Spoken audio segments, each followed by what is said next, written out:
The final of the women's single sculls, won a year ago by Olympic champion Ekaterina Kototovic of Belarus, who's back home looking after her daughter, born at the beginning of the year.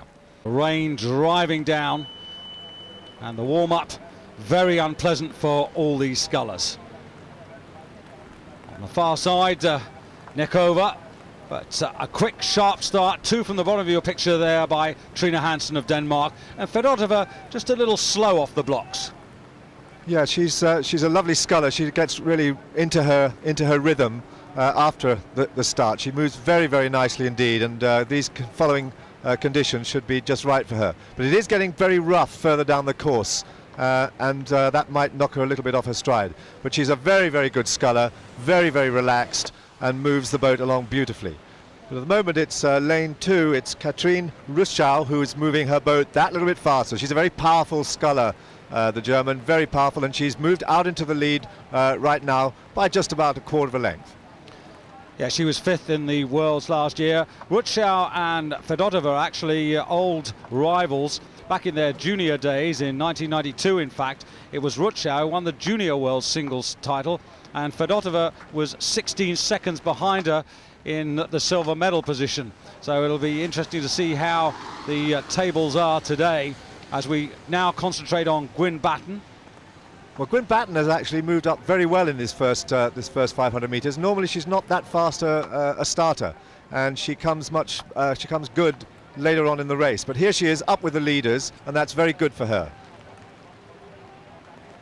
Ruschau, quite interestingly, Dan, before the race was off, she made a prediction that she'd probably get the silver and Trine Hansen would get the bronze, so she's obviously full of respect for Fedotova. Well, Fedotova has been so dominant all through the season, winner of the World Cup.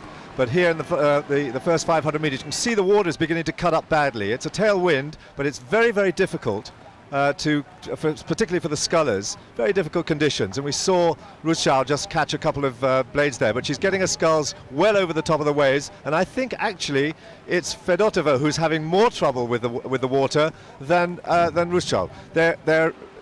You can see that she's just knocking her off her stride a little bit. She's catching her right scull all the time, and there she is in the middle of the course, struggling a little bit. She's normally such a very easy, fluid sculler, but there again you see just catching that left blade there, not really as comfortable as she normally is. And you can see how wet her shoulders are already from the waves that are coming down. She's catching her blades and getting pretty wet.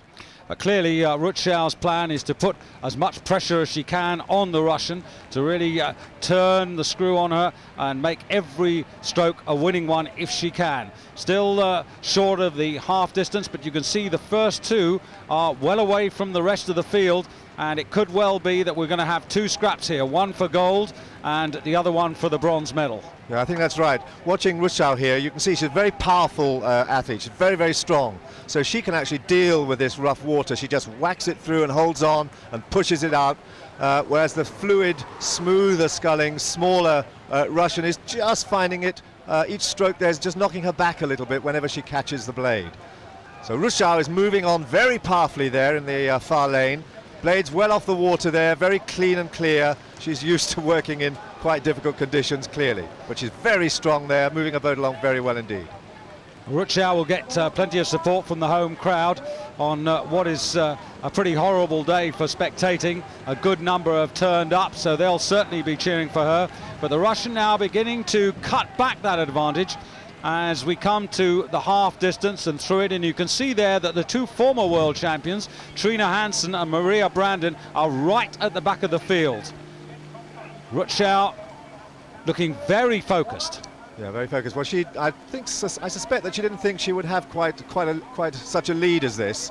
She's really in the driving seat here because the Russian is in all sorts of trouble in the middle of the course, but she's beginning to put pressure on now, and she's always very, very good in the middle 1,000.